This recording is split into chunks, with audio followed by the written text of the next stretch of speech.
Horror movies are supposed to make us uncomfortable, but sometimes putting a child actor into the mix is a step too far. These actors were way too young for the roles they played. As a child actor, Macaulay Culkin approached his work with such maturity that it was easy to put him in roles that may or may not have been too intense for him from a developmental standpoint. His role in The Good Son is a good example of this. He plays a sociopathic child who killed his younger brother as well as a neighborhood dog, and plots at different points to murder his younger sister, his mother, and his cousin Mark. He was also 12 years old when production started. Constantly threatened by the relationships of the people around him, he dooms his family members when he senses that they're growing closer to one another. It's a dark role for a kid, especially because rumors persisted at the time that his father pushed him into taking on the character in an effort to shake up his image. If I let you go, do you think you could fly? In Orphan, Vera Farmiga and Peter Sarsgaard play a pair of grieving parents who, after losing their third child at birth, choose to adopt 9-year-old Esther, played by Isabelle Fuhrman.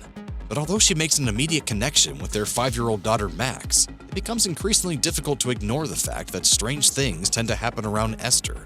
Eventually, her homicidal inclinations are revealed, as is the film's major twist. Esther is actually a woman in her mid-30s, using her childlike appearance to escape suspicion as she goes on a murder spree.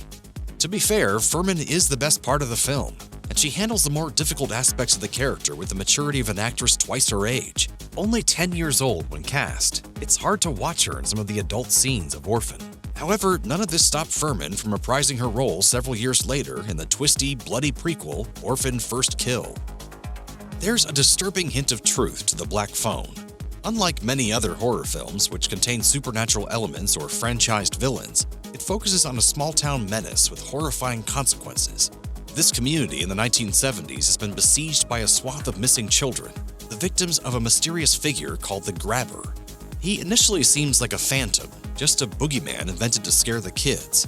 But then Finney, played by Mason Thames, finds himself trapped in the Grabber's basement, his only connection coming from a phone that allows him to hear words of encouragement from the Grabber's previous victims. Who is this? I don't remember my name. Why not? It's the first thing you lose. Thames has to carry nearly the whole film and convincingly portray the fear of his situation. That, combined with the real-life component of the Black Phone, the rare but terrifying specter of child kidnappings, makes this heavy material for a child actor. In Halloween, Kyle Richards as Lindsay Wallace manages to escape the majority of the carnage. Michael Myers targets the teenage babysitters in the film, after all, and the children come out relatively unscathed. But just because her character wasn't attacked by a homicidal maniac doesn't mean that the young Richards was developmentally ready to be involved in the film. Although she doesn't recall the actual filming experience as traumatic, attending the premiere of Halloween was another story. She told Halloween Daily News, "I had no idea what I was in for. Seeing it for the first time all pieced together was a very, very different movie. It was just really scary. And I really did sleep with my mom until I was 15 years old after that. I was terrified." It's clear that when films cast young performers in horror movies, they need to consider not just what the child experiences on set, but throughout the whole production and post-production period, including the premiere. The members of the self-styled Losers Club in It contend with a pretty significant string of bad luck. First of all, they live in Derry, Maine, a town plagued by a terrifying monster that kills and eats children, which, isn't great. Together, the group of friends must fight to kill it once and for all, so that it won't keep coming back every few decades to feed.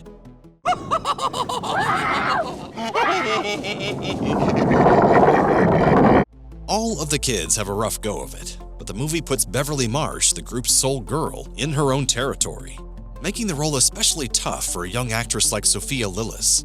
Some of it boils down to how much the script centers on the character's budding sexuality. More than one of the losers has a crush on Beverly, and there's an uncomfortable subplot that suggests even her own father is keenly aware of her progression towards womanhood, and blames her for it. Lillis has to contend with some of the most uncomfortable moments in the film, though thankfully the adaptation left out a couple of even worse scenes from the book. We've had plenty of different takes on the classic vampire, and although the eternal child is a common theme in them, few films did it as well as with Ely in Let the Right One In. The movie centers on Oscar, a bullied child with few friends, until the mysterious Ely turns up in his apartment complex, making tentative efforts to befriend him but only appearing at night. A Eventually, it becomes clear to him that Ely harbors a secret, that she's not a 12-year-old like him, but much, much older. Lina Leandersson brings an otherworldly, ageless quality to Ely, and it's easy to see her as a creature that has been alive for a while. The part that gets weird is her relationship with Haken, her human partner in crime. He's a much older man, although technically younger than she is, but he gets jealous as she grows closer to Oscar, knowing that he will likely be replaced by him. It's this pseudo-romantic relationship that makes Leandersson's role extra uncomfortable in an already tense and uncomfortable movie. To be fair, Jacob Tremblay is no stranger to disturbing roles. His breakthrough performance in Room came when he was just 9 years old, playing a child raised in captivity by his mother, a woman abducted and kept in a tiny shed for years. But he's harrowing in an entirely different way in Dr. Sleep, the sequel to Stephen King's The Shining, and he figures prominently in arguably the film's most gruesome scene. Walking home from a baseball game, he crosses paths with the True Knot, who ritualistically murder individuals they find who possess the Shine in order to absorb their essence. Are you gonna hurt me? Yeah. Although this murder scene isn't visually graphic, the violence and pain in Tremblay's screams are genuinely unnerving, so much so that it freaked out the other actors on set. When discussing the scene with Cinema Blend, he said, "It was just very real for me. I did the scene, and as soon as it was over, obviously I didn't want to linger on those emotions for too long, because maybe I'd start to freak myself out a little bit." Obviously, the actor tapped into something dark to perform the scene, which is a lot to ask of a 12-year-old. There's no The Omen without Harvey Stephens as Damien. The character is so iconic that the name Damien itself has become synonymous with a particularly evil child. In this 1976 horror film, a pair of parents become increasingly convinced that their child Damien is actually the son of Satan. Bizarre things always seem to happen around him, and death is never far from his side. For Stephens, the role likely wasn't too scary. The production team knew they had to cast a kid who wouldn't wilt when faced with the film's darker moments, and their solution was to instruct the young actors auditioning to attack them. As the legend goes, without missing a beat, Stephens started hitting director Richard Donner in the crotch and didn't stop, even after they yelled cut. Damien indeed. But the level of infamy that came along with the role was a lot to put on a child's shoulders. Playing a famously evil child on screen is the kind of thing that follows you around. In the 1970s, horror films involving exorcisms and demonic possession were all the rage, and the possession of Joel Delaney ranked as a lesser-known entry into this subgenre. Shirley MacLaine stars as Nora, a woman with 2 children who begins to become concerned that there's something wrong with her younger brother Joel, whom she essentially raised after the death of their mother. It seems that he has been possessed by the spirit of a serial killer, leading to his increasingly strange behavior. Still, Nora doesn't believe it, until it's too late. David Elliott plays Nora's son, Peter, and although most of the film requires nothing more from him than traditional kid fare, there's one harrowing scene that no child ever should have been expected to take part in. When Joel holds the family hostage, he tortures each of them, forcing Peter's sister to eat dog food and instructing Peter to take off his clothes.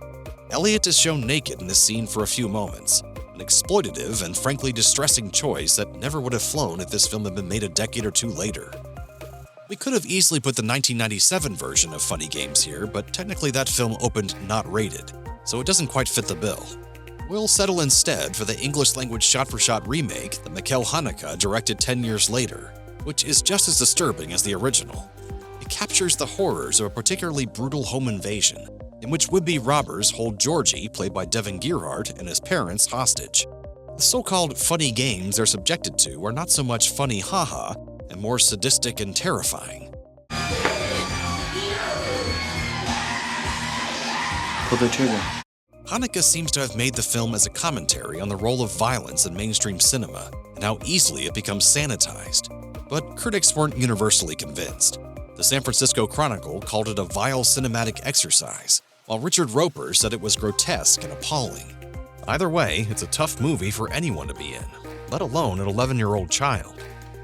Of all the kids who've appeared in horror films, Linda Blair in The Exorcist ranks among the most impressive and most controversial. When the film opened in 1973, it was met with immediate outrage from audiences, with many disturbed by its gruesome and sacrilegious content. An older actress, Eileen Dietz, performed some of the sequences the studios considered too inappropriate for Blair. Though somewhat shielded from the darkest material, that doesn't mean that Blair emerged unscathed from The Exorcist. During the scenes in which Reagan writhes in her bed, Blair was attached to a harness that allowed her to move unnaturally. But as Blair discussed on Cursed Films, one take went wrong. She said, "In this particular case, the lacing came loose. I'm crying, I'm screaming, they think I'm acting up a storm. It fractured my lower spine." For the most part, she harbors mixed feelings about her time on the film. As reported by The Telegraph, she mentions that she wouldn't have allowed her child to take the role. She also recalls feeling pressured to perform as much of the unsavory content as possible, saying, "Billy Friedkin came to me before we were filming and said, 'If you do not do all of this film, the film will be a joke.' And that's to say nothing of going on press tours and discussing the nuance of the film's religious subtext. She said, 'I'd be thrust in front of hundreds of people I often couldn't understand who were putting their faith into my hands. It was horrible.'